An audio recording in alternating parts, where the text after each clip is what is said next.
Patuloy na pinag-uusapan ng mga netizens ang posibilidad ng pagbabalik ni Alden Richards sa noon time show na Eat Bulaga, isang programang matagal na naging bahagi ng kasaysayan ng Philippine television.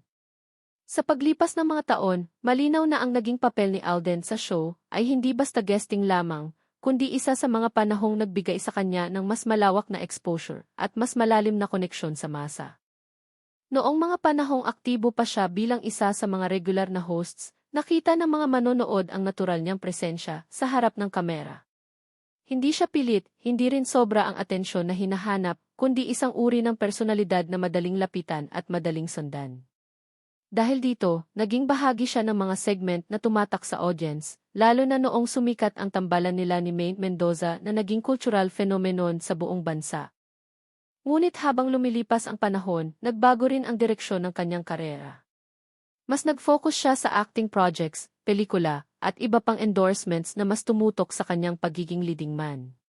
Kasabay nito, nagkaroon din ng mga pagbabago sa structure ng Eat Bulaga, kabilang ang pagbabago ng lineup ng hosts at production direction.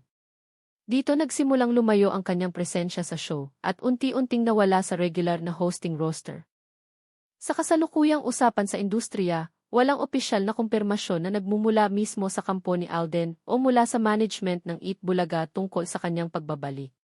Gayunpaman, hindi maiiwasan ang mga spekulasyon, lalo na tuwing may mga biglaang guest appearances siya sa mga special episodes o events na konektado sa noon time culture.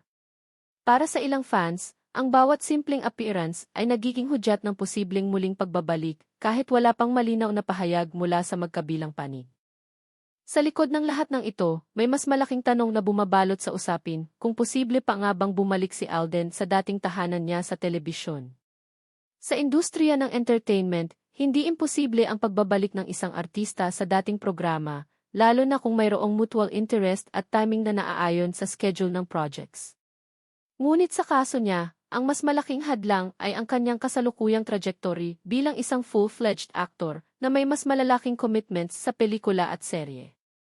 Habang patuloy na umuugong ang mga haka-haka, nananatiling tahimik ang magkabilang kampo. Ang katahimikang ito ang lalong nagpapalakas sa curiosity ng publiko dahil sa mundo ng showbiz, ang hindi pagsagot ay minsan nagiging mas malakas pa kaysa sa mismong kumpirmasyon. Sa ngayon, ang pagbabalik ni Alden sa Eat Bulaga ay nananatiling bukas na posibilidad, nakabitin sa pagitan ng nostalgia ng nakaraan at realidad ng kasalukuyang career path na kanyang tinatahak.